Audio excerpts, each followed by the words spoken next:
T'as pas ton masque.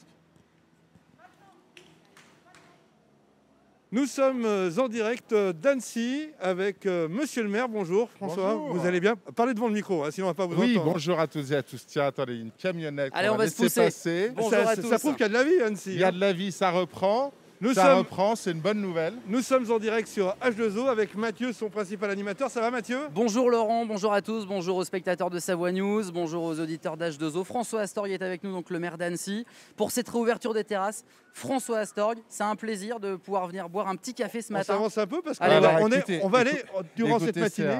c'est vraiment un grand moment. Il suffit de regarder les terrasses, le sourire des gens qui viennent. Les terrasses, c'est la vie. Les terrasses, c'est la culture française. C'est aussi la culture ancienne. Écoutez, c'est juste génial. Il suffit de regarder les yeux des gens.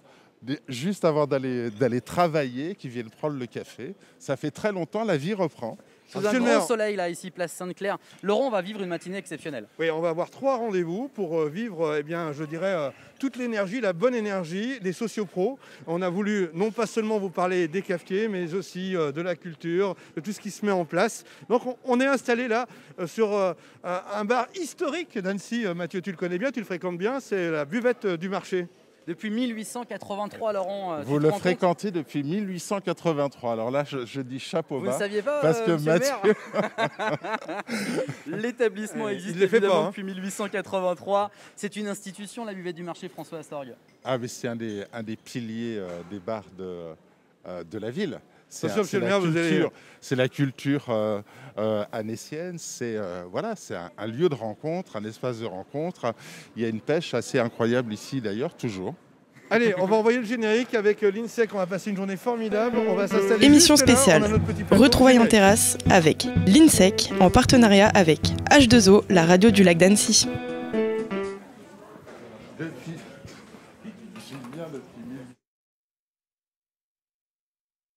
Non, mais l'enchaînement. Allez.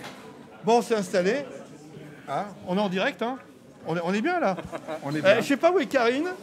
C'est la gérante de l'établissement. Karine, viens. Karine Zerbola. On est en direct. Alors, on est dans un café, le café le plus ancien d'Annecy. Oui, il est de 1883, 21 décembre exactement, 1883. 21 décembre 1883. Ils sont où nos cafés là, monsieur le maire? Ça arrive tout de suite. Il faut qu'on se remette en route, hein. 7 mois de fermeture. Il faut Oui, on perd un peu les automatismes. Mais moi, je veux bien un petit café. Un petit café, Deux. 2. Et pas de gnôle dans le café, hein, s'il te plaît. Bon, on peut enlever nos masques puisqu'on est assis et c'est prévu au niveau de la production. Comme ça, on verra votre sourire, monsieur le maire, parce que j'imagine que ça fait plaisir de revoir la vie en ville, même si Annecy n'a pas manqué d'initiative pendant cette période. Écoutez, oui, ça va. La vie va reprendre. Et puis, je pense aussi que ça va. Les gens vont reprendre le moral. On voit qu'on a fermé les lieux de culture pour des raisons sanitaires. Il n'y a pas de sortie. On voit que nos gamins sont un peu enfermés en télétravail, font leurs études. C'est assez compliqué pour eux. On est tous, depuis 1 an, sous cloche. Et là, aujourd'hui, on ouvre un peu la cloche. Il y a un peu d'air qui arrive. Donc, écoutez, c'est juste bien. Je pense que ça va redonner un peu le moral. Hier, le communiqué de presse de la ville d'Annecy parlait de ces lieux de vie avec en sous-entendu très fort derrière, il faut les préserver, il faut les aider. Et donc, cette décision qui a été prise de pouvoir étendre les terrasses jusqu'à un rattrapage total des places perdues à l'intérieur, si la configuration le permet. Ça a été compliqué à faire ça, François Bonjour. Astorg? Alors, c'est jamais simple. Il y a toujours. Après, il y a des questions techniques. Mais c'est exactement ce que vous dites, Mathieu. C'est à la fois. Merci, monsieur. Merci C'est à la beaucoup. On nous sert les cafés, hein, je dis ça On pour nous la sert les radio. cafés en Ceux direct, qui nous- voilà, c'est comme ça. C'est à la fois les cafés, c'est à la fois un lieu de culture, un lieu de rassemblement, c'est un patrimoine français. On voit bien que les gens, que ce soit dans les villages, dans les villes, se retrouvent, échangent, on parle au comptoir, etc. Mais les cafés et les restaurants, ce sont aussi des lieux économiques, des lieux pour l'emploi, et il faut prendre soin de l'économie locale, comme on souhaite le faire. Et essayer d'accompagner au mieux les restaurateurs et les cafetiers, c'est un pilier essentiel pour le développement économique et de la vie ici. Donc techniquement, il y a des endroits où ça va être un peu compliqué pour gérer les 50%. On va réguler ça. J'ai déjà discuté avec une autre terrasse tout à l'heure. On va régler le problème dans la matinée. François Voilà. Astorg, en arrivant, il a géré un problème de terrasse. avant même de boire un café. C'était rigolo. C'est exactement ça. Combien de personnes au service s'occupent des terrasses, François Sorgue? Là, pour l'instant, il y a Alicia. Parlez bien près du micro, s'il vous plaît, Il y pour a, la radio. il y a 3 personnes qui travaillent dessus aujourd'hui. Très bien. Alors, le bien vivre à Annecy, c'est pas seulement les terrasses. J'imagine que vous avez toute une politique sans trop s'attarder. Quels sont vos principaux objectifs que vous fixez sur cet été et cette année 2021 qui a bien commencé déjà? Alors, vous savez, nous, notre politique, elle repose sur ce qu'on appelle 4 piliers. C'est-à-dire, nous, ce qui est important, c'est de prendre le virage écologique, c'est-à-dire de lancer la transition écologique. Et la transition écologique, elle se situe à tous les niveaux. Elle se situe à la fois sur les questions de mobilité, elle se situe sur les questions de la transition, elle est aussi dans nos assiettes. Comment on peut mieux manger, comment la ville peut accompagner les gens à mieux manger avec notre restauration municipale. Mais c'est aussi le renouveau démocratique, c'est-à-dire qu'il faut que la population participe au développement de la ville. Donc dans tous nos projets, on implique les citoyens, on a besoin de leur avis et j'insiste pour qu'ils donnent leur avis, même s'il y a des critiques, qu'ils fassent part de leurs critiques. Et la transition écologique, on ne peut la faire que dans un esprit de justice sociale. C'est pas toujours facile pour tout le monde. Là en plus, on est en période de pandémie. Économiquement, il y a beaucoup de gens qui souffrent, donc il faut que la ville les accompagne. Et comme je vous disais tout à l'heure, le 4e pilier, l'économie locale. Au bout du compte, là, on est pile dans le cadre de l'économie locale. Mais l'économie locale, ce n'est pas que les cafés, que les bars. On a aussi un tissu de PME qui est très dynamique, qui a été mis à mal. Donc, on travaille là-dessus avec le Grand Annecy. Donc, on a un gros challenge. Puis, vous me parliez de cet été. Cet été, le défi, c'est comment on va continuer. Alors, je n'allais pas dire faire la fête comme avant, parce qu'on va encore avoir des contraintes sanitaires. Et j'en profite pour dire qu'il faut quand même qu'on respecte les gestes barrières, qu'on se lave les mains, qu'on ouvre les fenêtres, qu'on mette le masque. Mais cet été, on va travailler sur la fête de la musique. On va ouvrir la fête de la musique. C'est un grand défi. J'ai vu le préfet hier. J'en ai parlé parce que ça ne va pas être facile à organiser. Mais on va avoir besoin de faire la fête. On va avoir le 14 juillet. On va essayer au maximum de tenir les lieux de vie culturels ouverts en fonction des contraintes sanitaires et de l'état d'urgence sanitaire qu'impose le gouvernement. François Strug, merci d'être venu sur le plateau de H2O et Savoie News à Annecy. Le café, c'est avec ou sans gnôle? Si on peut pas plaisanter avec vous, monsieur le maire. J'ai refusé tout à l'heure, mais peut-être qu'en partant hors antenne, je prendrai une petite gorgée pour finaliser la journée. Ça éclaircit la voix, paraît-il. On sait quelque Absolument. chose avec Ça Mathieu. permet de passer une bonne journée, mais elle sera forcément bonne. En plus, la météo est au rendez-vous. On attendait un temps maussade. Laurent, t'as vu, il y a un rayon de soleil. Sur la route, il y avait vraiment du soleil de partout. C'est Pourvu que super. ça dure. C'est vous le soleil, non? C'est une Mais option. écoutez, j'espère être le soleil. Je suis pas le roi soleil, j'aurais pas cette prétention-là. Et c'était pas du tout mon orientation, mais tant qu'il y a de la lumière, il y a de l'esprit et il y a des objectifs. Merci beaucoup. Merci Alors, pour on a ça. plein d'invités. Oui. L'objectif de cette émission spéciale sur Savoie News et sur H2O, c'est de faire vivre un petit peu tous les sociopros et Dieu sait qu'ils sont motivés. On va retrouver normalement Cyril Combier, directeur du Pâté d'Annecy, Il va nous rejoindre. et Dominique Puteau, qui est le président du festival d'animation, parce que se fera-t-il pas? Il va peut-être nous en dire un petit Il peu va plus. se faire, mais sous une forme inédite. Il on va va en se parler. faire sous une forme inédite. Oui. On va Bien, lui laisser la messieurs, place. merci beaucoup. Merci, Merci. François Storg d'être venu. Bonne journée. Allez, bonne boire un journée. petit- Allez, À bientôt. on garde le micro quand même, mais on vous laisse le café. hein. Oui, mais C'est des échanges nettoyez le standards. micro aussi. hein, À très n'oubliez bientôt pas. et merci pour votre convivialité. Allez messieurs, venez donc. Alors Hop. On a un micro pour deux on invités a un micro et il nous pour manque une normalement, chaise. normalement on a un micro supplémentaire qui devrait J'espère arriver. ne pas être hors cadre. Allez, installez-vous, on est en live. Hein. C'est comme ça. Ah, c'est pas TF1, c'est H2O et c'est Savoie News. Hein. Oui, on le fait à la oui, bonne mais- franquette, mais nous on aime bien. Bah, c'est un peu l'état d'esprit de ce matin, Laurent. On est là pour prendre du plaisir, boire un petit café. Et je crois qu'ils sont là, nos invités. Dominique Puteau, bonjour. Cyril Combier, directeur Bonjour. du Pâté Annecy. On va commencer avec vous, puisque vous avez le micro en main, voilà, puisque c'est un peu dans l'impro ce matin. Le Pâté va donc réouvrir avec une dernière séance à 19h, puisque couvre-feu à 21h pour le moment. Il y a quand même, alors il y a des films qui étaient à l'affiche à l'automne dernier et qui vont revenir. C'est le cas notamment d'une belle production française dont l'équipe était venue le présenter ici au Pâté Annecy. Mais il y a quand même de belles sorties. Cyril Combier, est-ce que vous pouvez nous parler de cette programmation? 8 nouveautés, c'est effectivement, on a vraiment une programmation qui donne envie. Les spectateurs sont déjà au rendez-vous. On a 600 préventes pour la journée d'aujourd'hui, quasiment 1300 sur la première semaine. C'est autant que la semaine de réouverture l'année dernière, le 22 juin. Donc je peux vous assurer qu'on est ravis. Ça vous a rassuré? Vous avez soufflé dans... Oui, quand on a vu l'engouement, alors on a eu des messages de soutien pendant toute la période de fermeture, pendant les 6 mois, des messages de sympathie, des appels, des gens qui nous croisaient. Voilà, les spectateurs nous ont vraiment manqué. L'expérience en salle de cinéma, je pense que c'est incomparable. Donc oui, on a plein de nouveautés. On a une comédie française, Envole-moi, Christophe Baratier, avec notamment le fils Belmondo, avec Gérard Lanvin. Il y a la première réalisation de Viggo Mortensen sur un film sur Alzheimer, c'est à voir. Il y a des films d'animation, ça fera le lien avec le festival. Il y a un film d'animation japonaise qui est une suite d'une série animée. Demon Slayer, ça cartonne là où c'est sorti. Il y a un public. La séance de ce soir est déjà complète. Je peux le dire, il n'y a plus de place ce soir. Justement, Elle est complète. Elle est complète. On est avec une jauge de 35%. Ça explique voilà. Ça veut dire combien de spectateurs ce soir, 35%? Dans cette salle-là, 120 120 c'est bien. Hein, ah, mais c'est génial. On est ravis. Bon, et les équipes, elles ont le tonus? Elles ont qu'une hâte d'être là à 13h15 pour accueillir les premiers spectateurs. Merci en tout cas pour ce témoignage. On parle un peu du festival. Voilà, on a perdu l'électricité. Mais je pense que comme tout est sur batterie, on doit être encore à l'antenne. Ouais, on est encore à l'antenne. Ça, c'est le festival d'animation. C'est vos effets spéciaux, ça, non? Voilà, ça doit être les nouveaux effets spéciaux. On commande à distance la lumière.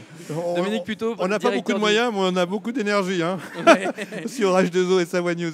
Directeur du Festival du film d'animation d'Annecy. Alors c'était déjà le cas l'année dernière, mais encore une édition un petit peu spéciale cette année. Alors une édition encore particulière. L'année dernière, c'était une édition exceptionnelle parce qu'elle était 100% en ligne. Cette année, on va proposer une édition hybride, à la fois en ligne et en présentiel. On souhaite se retrouver à Annecy et qu'Annecy soit à nouveau la famille de l'animation. Alors comment ça va se passer? Une plateforme, j'imagine, en place? Alors il y a déjà une plateforme, à l'image des grandes plateformes que vous connaissez, où on va retrouver la compétition, des programmes spéciaux, mais on va aussi projeter en salle, et donc avec à la fois les salles habituelles, Bonlieu, le Pâté, les salles aussi entre guillemets périphériques, la MJC de Novelle, l'auditorium de Sénaux. Donc on va réutiliser les salles habituelles et en espérant que le public sera présent. Quelques temps forts? Bien sûr, il y aura des temps forts avec des avant-premières, mais on va révéler le programme dans quelques jours. Une compétition assez exceptionnelle et puis un grand temps fort, on va fêter le 60e anniversaire. L'année dernière, on aurait dû le fêter l'année dernière, on décale d'1 an. Créé en 1960 à Annecy, en 2021, on va se fêter le 60e anniversaire avec toute une série de créations faites par les réalisateurs et puis des courts-métrages spéciaux pour le 60e. On va vous montrer tout ça et ça va être assez exceptionnel. Bon, quand vous n'êtes pas président, vous êtes professeur. Donc, qu'est-ce qu'ils vous disent les étudiants sur Annecy là, avec cette période qui était un peu compliquée pour eux parce qu'il faut que jeunesse se fasse? Exactement. Si je pense s'il y a un public pour qui c'est difficile, c'est bien les étudiants. Ils ont envie aussi de se retrouver dans des cours normaux, de retrouver une vie étudiante qui s'est un peu gelée. Alors bien sûr, ils ont une vie un peu privée où ils vont se retrouver, etc.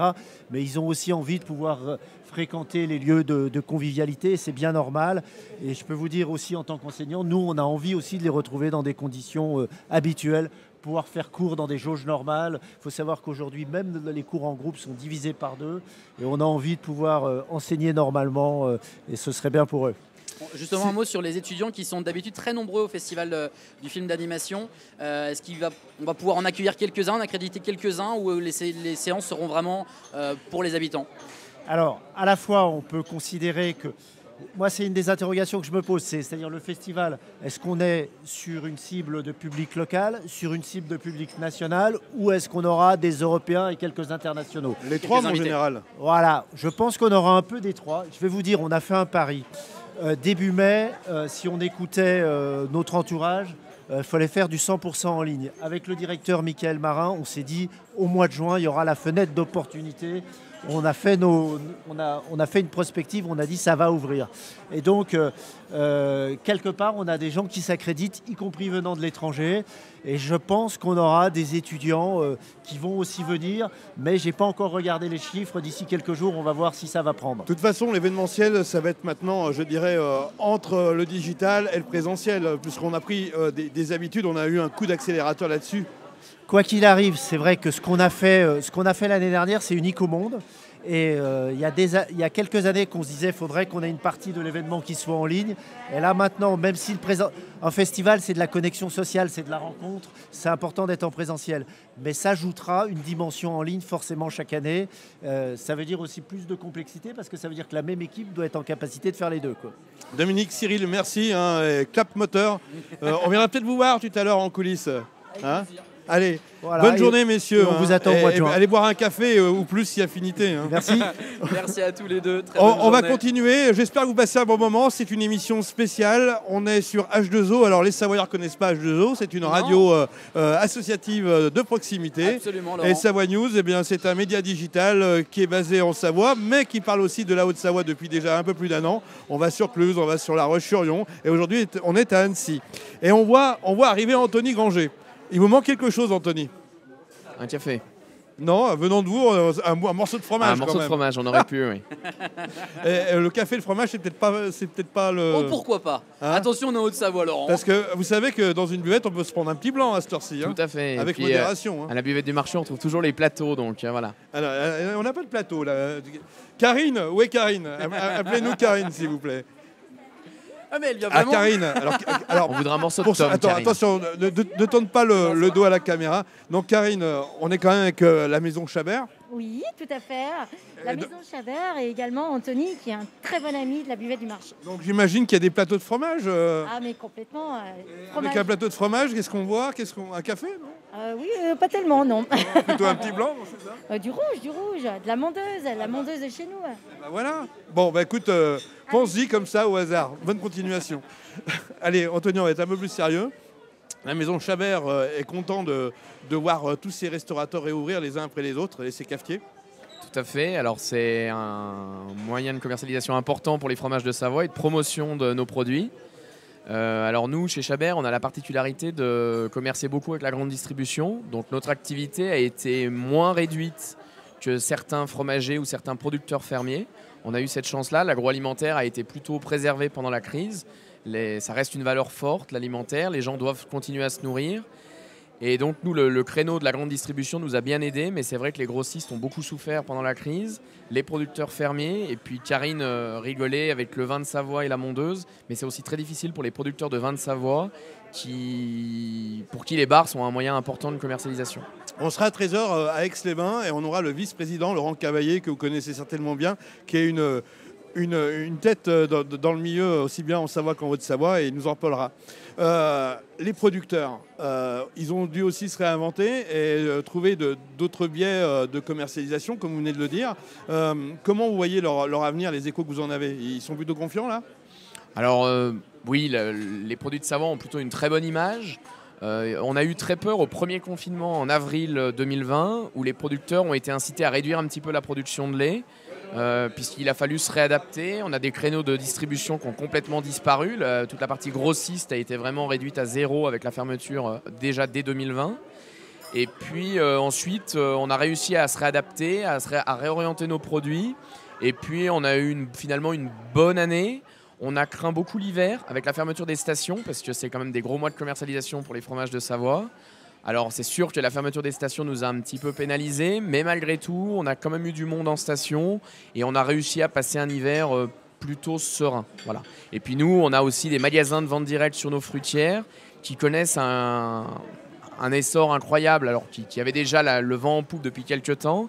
Et c'est vrai que la crise, on dit que les crises amplifient un peu les phénomènes de consommation. Et les gens revenant déjà aux produits locaux, aux circuits courts, se sont encore plus réappropriés nos magasins de fruitières depuis la crise, depuis une année. Donc un beau report de la consommation finalement, avec moins de ventes sur la filière professionnelle des restaurateurs, mais plus de ventes dans les fruitières et dans les magasins de vente directe. Ça vous rassure? Vous avez le sentiment que les gens sont attachés à vos produits en vous témoignant cet attachement-là et en s'approvisionnant directement chez vous? Oui, tout à fait. Alors bon, on est une entreprise familiale de Haute-Savoie depuis 1936, donc bien connue des Hauts-Savoyards et des Savoyards. Et c'est vrai que oui, les gens de toute façon sont attachés au fromage de Savoie, aussi bien chez des producteurs fermiers, je serai tout à l'heure dans les Aravis pour mon travail, mais chez d'autres fromagers et puis bien sûr chez Chabert. Ouais. Très bien, Anthony, merci. merci pour cette intervention. Et puis Merci à on vous. attend le plateau de fromage. Hein. On est là jusqu'à 11h. Je dis Il ça, est je dis rien. gourmand, Laurent. Pour l'apéritif alors. Non mais je vous titille, hein, mais on sait où se servir, on connaît vos adresses. Merci beaucoup. Merci, à bientôt Merci à la Maison beaucoup, Chabert. Anthony Granger. Un plaisir. Hein. Ouais, surtout de parler de nos produits de chez nous, c'est toujours une fierté en fait de filer un petit coup de pouce comme ça, un petit clin d'œil à ce qui est vraiment savoyard ou au savoyard. Tony Pesset nous rejoint. Bonjour. Bonjour Tony. Bonjour. Alors Tony, il a travaillé sur une application mobile qui permet, et ça c'était à la sortie, c'était il y a quelques mois déjà, c'était à l'automne dernier, avant qu'on soit reconfiné, une appli qui permettait de prendre commande sur QR code. Mais en fait, il va nous expliquer parce que là, je Bah oui, pédale, parce que là, tu vois. si tu travailles pour lui, c'est ça les animateurs qui aiment bien parler. L'introduction Hein. était très bonne. Ah, ouais, non, Non, c'est tout Bon, à fait ça, Tony Mathieu. Pesset, qu'est-ce que vous avez fait pour aider les restaurateurs à l'automne? Eh bien, pour vous expliquer, en fait, on a monté une start-up. Le principe, comme vous l'avez dit, c'est la prise de commande et le paiement au sein des bars et restaurants.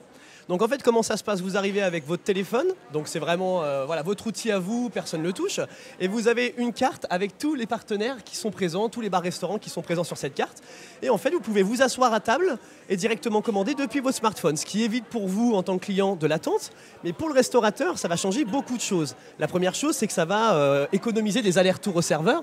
C'est-à-dire que d'habitude, un serveur, ça a entre 7 et 10 allers-retours. Grâce à l'application, on peut directement commander et du coup, le serveur passe à 3 à 4 allers-retours. Donc, il a beaucoup plus de temps pour vraiment avoir ce côté social qu'on recherche dans la restauration pour discuter avec ses clients. En plus de ça, on peut faire le paiement depuis l'application, ce qui évite encore une fois à chaque fois de payer en espèces, en carte bleue, etc. Tout peut se faire depuis le smartphone. Et enfin, il y a un petit réseau social, c'est-à-dire qu'on peut voir ses amis en temps réel dans quel bar et restaurant ils sont et on peut partager l'addition avec eux. Donc ça Ça, c'est simplifie sympa, la ça. chose. c'est moins cool, hein, moi je trouve. Moi je dis ça, je dis rien. Hein. T'es une pince. T'es une pince, Laurent. Et donc voilà, et en fait les restaurateurs ça va les aider sur différents points, notamment le côté productivité hein, au niveau des serveurs, mais aussi on va augmenter le panier moyen parce qu'on va proposer des ventes additionnelles aux clients. Si vous prenez par exemple 2 bières, on va vous dire pourquoi pas une petite planche apéro, donc ça va augmenter aussi le panier moyen et ça évidemment simplifie tous les moyens de paiement, enfin voilà, toutes ces choses-là. Voilà le principe un petit peu de l'application. Alors combien de restaurateurs utilisent cette application, Tony Pesset? Alors concrètement, on a voulu se lancer l'année dernière, mais comme vous le savez, on a été reconfinés. Aujourd'hui, on se relance du coup dès demain. Actuellement, nous avons 6 partenaires qui se trouvent sur le bassin annécien. Et le but, ça va être évidemment de se développer, premièrement en région Rhône-Alpes, de voir un petit peu faire les tests déjà avec l'application, les petites choses qui ne vont pas, pouvoir les modifier. À la suite de ça, voilà, on va essayer de s'étendre petit à petit sur le territoire. Et donc c'est développé en local. Hein. C'est développé en local, c'est fait à Annecy avec amour et avec les restaurateurs d'Annecy. Tony, vous êtes chef d'entreprise, vous avez aussi des entreprises dans l'événementiel. Exactement. Donc là, tout à ça fait. reparle, ça sonne un peu. Là, on reçoit des coups de fil, ça fait un grand bien, puisque jusqu'à maintenant, on était beaucoup en visioconférence, hein, ça se faisait beaucoup avec des caméras, etc. Le digital, ouais. Du digital, et du coup, maintenant, on commence à recevoir des coups de fil pour des rassemblements, que ça soit au mois de juin, on a même des réservations pour le mois de septembre, et voire même pour l'hiver prochain, pour les fêtes de Noël. Donc c'est super, on est vraiment super contents, les coups de fil arrivent, donc ça fait un grand bien. Les gens veulent se rassembler, ça se ressent, et on a envie évidemment de le faire, c'est le principe de l'événementiel. Merci beaucoup Merci pour Tony cette Pesset. intervention Merci spontanée, à dynamique et digitalisée, bien sûr, grâce à Savoie News et puis bien sûr H2O. Et puis aussi Annecy Actu. Hein. Annecy Actu, c'est la petite sœur de Savoie News qui s'est implantée il y a quelques mois sur Annecy pour être encore un peu plus proche. Denis On se développe Dupertuis. tout doucement. Bonjour Denis. Bonjour. Comment Bonjour, ça va, monsieur. l'agglo? Ça va, ça va bien. Bon, vous êtes Vice-président content? à l'économie et aux finances de l'agglomération. Aux finances de l'agglomération, des grosses responsabilités, mais enfin Ouais, bon, là faut aujourd'hui, gérer ça va là, bien. faut gérer, hein, Et faut appuyer également- sur les curseurs là. Chef d'entreprise, Oui. gérant d'une bambouseraie, on dit Oui. comme ça. Tout à fait, Ça du va. côté de Rumilly. Comment Une- ça se passe? c'est- Bambouseraie, on cultive le bambou. Ouais. Ah, Et vous ça se cultivez le visite. bambou? Eh Ah oui, en plus. mais il faut Et en vous parler. n'êtes Laurent. pas venu avec votre bambou là. Non, parce qu'à chaque fois, je fais tout à tout je le sais monde, pas, moi. mais bon. Ça fait longtemps que je t'ai dit, je vais jamais mettre. Laurent, t'es dans l'inédit. Bon, allez, on va redevenir sérieux. L'aglo fait beaucoup pour redynamiser les entreprises et les commerces. Bah, on a fait beaucoup, on a fait ce qu'on a pu, en tout cas ce que la loi nous permettait pendant toute l'année qui vient de s'écouler, hein, pour à la fois les commerces, à la fois toutes les entreprises. Et bon, c'est normal, quelque part, on est sur une crise qui est assez inédite, donc c'était normal que l'agglomération qui a la compétence économie soutienne notamment les commerçants. Parce qu'on voit qu'aujourd'hui, sur Annecy, en tout cas en très grande majorité, on verra les dégâts, parce qu'il y en aura vraisemblablement beaucoup de restaurants, de bars réouvrent, et la vie va pouvoir recommencer, et ça, c'est ça l'important. L'agglomération a fait beaucoup avec la région Auvergne-Rhône-Alpes pour mettre en place une plateforme de commerce en ligne qui rassemble tous les commerçants du bassin annécien. Et puis il y a eu des coûts annexes. Parlons d'abord de la plateforme et puis ensuite vous nous direz combien déjà la crise du Covid-19 a coûté à l'agglomération. Oui, donc c'est vrai qu'avec la région Auvergne-Rhône-Alpes et puis un certain nombre de partenaires, on a pu mettre en place donc, une application pour de la vente en ligne. Et ça, c'était important pour permettre aux commerçants à la fois de continuer à travailler, un peu d'argent qui rentre, c'est important, et puis aussi surtout de garder un peu le rythme, parce que vous savez que les chefs d'entreprise, j'en suis un, mais l'important pour nous, c'est juste de travailler aussi et de se sentir utile pour la société, pour nos clients, et garder le contact, donc ça, c'était vraiment important. Effectivement, alors pour l'agglomération, ça a coûté pas mal d'argent. Alors, les aides aux entreprises ont coûté environ autour de 800 000 à 1 million d'euros. Et puis ce qui nous a beaucoup coûté, puisque l'agglomération gère aussi les transports publics, c'est évidemment la baisse de fréquentation dans les transports publics. Et puis là aussi des aides qui ont été amenées via ce qu'on appelle le versement mobilité, une taxe payée par les entreprises qui a aussi subi des pertes. Mais enfin, moi ce que je veux retenir aujourd'hui, c'est qu'on est en ouverture de terrasse, que les choses se passent bien. Que moi je suis heureux d'être présent ici parce que c'est vraiment, Annecy est une ville commerçante, on a beaucoup de petits commerces qui font vivre tout l'aspect social, on voit que c'est des lieux sur lesquels les gens se rencontrent, qu'il y a vraiment une vie et c'est très important pour une ville comme Annecy, donc on a fait tout ça. C'était important. Maintenant, on va essayer de passer à la page d'après, celle du renouveau, et puis de retrouver une vie normale entre nous. Vous avez vu combien de cafés ce matin en terrasse? Pour l'instant, j'en suis à 2, puis on va commencer les bières. Le défi, c'est que je sois le premier à boire la première bière dans ce bar. Ah bah écoutez, c'est un bon défi. Ah, donc il est de très bonne humeur aujourd'hui, Denis Dupertuis. Merci. Merci en tout cas de votre venue et merci de votre hospitalité sur l'agglomération annécienne. On a eu un certain nombre d'invités. On va revenir. On en a d'autres. Il y en a d'autres. On va peut-être conclure ce premier live. Tout au long de cette journée, on va vous offrir comme ça des clins d'œil avec des gens qui ont envie de reprendre, je dirais, les rênes et de envie de vivre normal. Bah oui, on a tous envie de vivre. C'est pour ça qu'on fait ce direct ce matin. On est sur le digital avec Savoie News, on est sur la radio avec H2O. On remercie surtout Karine. Oui, Karine Zerbolin. Viens, Karine. Non, mais elle prend des photos. Elle prend des photos. Merci Denis, à plus. Plaisir la place du coup. Karine, installe-toi. Je voulais remercier quelqu'un, c'est Alexis Olivier, sans qui on ne se serait jamais rencontré. Je l'ai vu hier au téléphone, il me dit Laurent, tu fais un truc à Annecy, tu m'as pas Comme prévenu. quoi, Laurent, des mauvais moments peuvent naître de très très bons moments. Parce qu'Alexis Olivier est intervenu à un moment où c'était compliqué pour les restaurateurs, les cafetiers, les bistrotiers et notamment le génie, Karine. Tout à fait. Ben, c'est vrai qu'on a vécu vraiment des moments difficiles, mais comme tout le monde en fait, tout le monde a été touché de près ou de loin par ce Covid. Mais voilà, on va regarder devant. Aujourd'hui, c'est une réouverture et tout le monde est heureux de se retrouver. Bon, Karine, on se retrouve tout à l'heure. Tout à l'heure. Sur tout à l'heure. H2O, sur Annecy Actu, la petite dernière de Savoie News, et sur Savoie News, le média digital des Savoyards et des Hauts-Savoyards. Savoie News Mont-Blanc. A plus. À tout de Merci suite. de nous avoir Merci. suivis. À toutes.